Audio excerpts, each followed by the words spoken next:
Senator Lujan.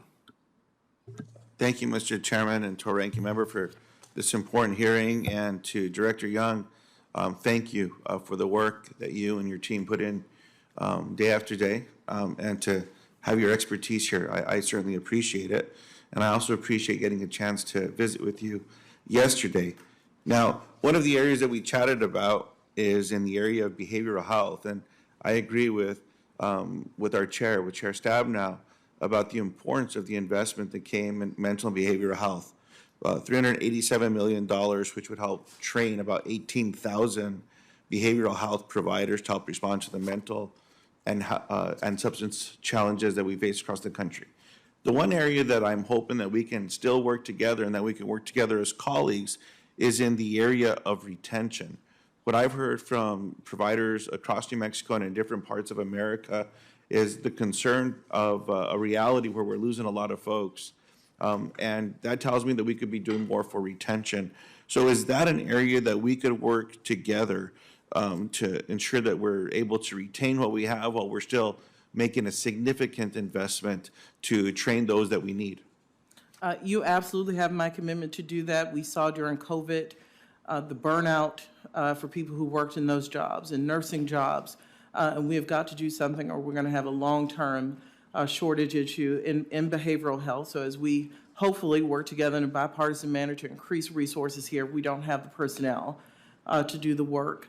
The resources are going to be for naught. So you have my commitment to work on that together. I appreciate that, Director. And I certainly hope that, again, in a bipartisan way, you'll see action by the Senate and by the legislative branch of government to work together for the good of the country. Now, turning to broadband, I have the honor of chairing a subcommittee in the Commerce Committee that has a jurisdiction over many of these areas. And what we have seen recently is through a bipartisan effort, the creation of the Affordable Connectivity Program, and authorized the Federal Communications Commission to provide $30 a month for families at 200% of poverty and $75 a month on tribal lands. As we've heard from many in a bipartisan way, the importance of this program towards affordability when it comes to broadband across America. Congress appropriated $14 billion, which is a lot of money, for this effort to help households to afford the broadband they need for work, school, and health care. 16.6 million households currently participate in this program. That's 43 million Americans. Unfortunately, the Affordable Connectivity Program is expected to run out of money in 2024. Some studies showed by June, some are suggesting by the end of the first quarter. Director Young, yes or no, does the President support funding this critical program? Yes, and we thank you for the resources provided in the infrastructure law for this. I appreciate that.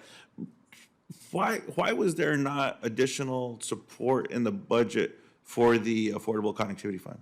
As you pointed out, thanks to the infrastructure law, $42 billion was invested in NTIA's program. The planning grant has been awarded. The future awards to states and localities will be announced soon.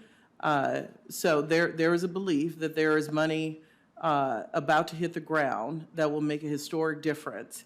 And before that money is spent, there is some view that it would be premature to add additional, since those grants to state and locals had not happened yet.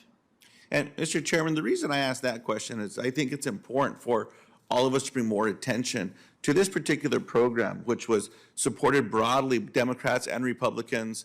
Former FCC Commissioner Mike O'Reilly, a conservative voice, has talked about a conservative approach to this particular program.